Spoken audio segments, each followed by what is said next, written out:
안녕하세요. 이번 시간은 과연 우리나라가 평화를 사랑하는 민족이었는지에 대해 이야기해보고자 합니다. 요즘에는 교과서에서 어떻게 가르치는지 모르겠지만 어린 시절에 저는 교과서에서 이렇게 배웠습니다.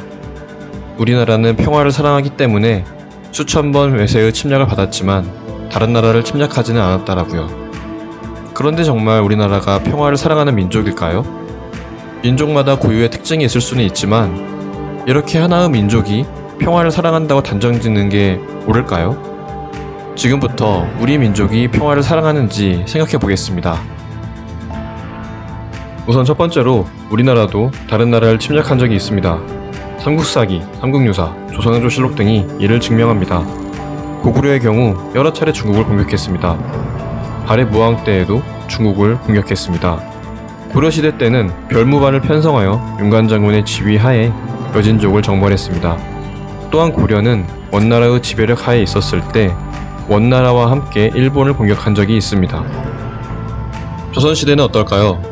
세종시대 때 북진정책을 펴서 자군 육진을 개설하고 현재 한반도의 영토를 확립했습니다. 또한 왜구들의 침략을 사전에 방비하고자 대마도를 공격하기도 했습니다.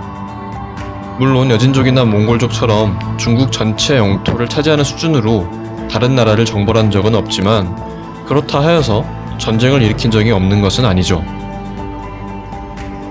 두 번째, 내부적으로 엄청나게 싸웠습니다. 삼국시대 때 고구려 백제 신라는 서로 동맹을 맺기도 하고 때로는 배신하면서 오랜 기간 동안 수백 번, 수천 번을 싸웠습니다.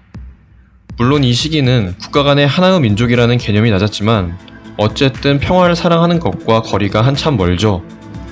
고려시대를 보면 대표적으로 무신정권을 예로 들 수 있습니다. 차별을 받던 무신들이 난을 일으켜 정권을 잡고 피 튀기는 권력투쟁을 벌여 여러 차례 무신정권의 수장이 교체됩니다. 이 와중에 왕을 포함해 수많은 사람들이 죽습니다. 조선시대는 어땠을까요? 초기에는 훈구파와 살인파로 갈라져 싸우더니 살인이 권력을 잡은 뒤에는 동인, 서인, 남인, 북인으로 갈라져 당파 싸움을 했습니다. 이 와중에 수많은 사화들이 발생하여 수천 명의 사람들이 목숨을 잃었습니다. 근대에 들어와서는 이념 싸움으로 인해 남과 북으로 갈라져 대치하고 있는 중입니다. 저는 우리나라의 역사의 이면에 폭력의 역사가 있음을 말하려는 것이 아닙니다.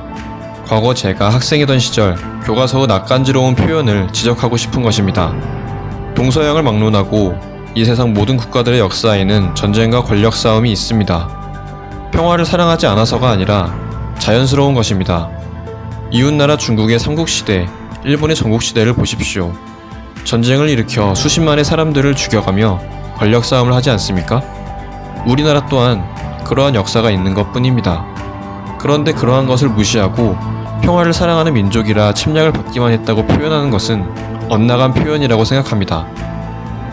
그러면서도 광개토대왕과 장수왕과 같은 고구려의 정복군주들을 다루는 부분에서는 진취적인 고구려의 기상을 펼쳤다고 모순된 말을 합니다. 이중적인 잣대입니다.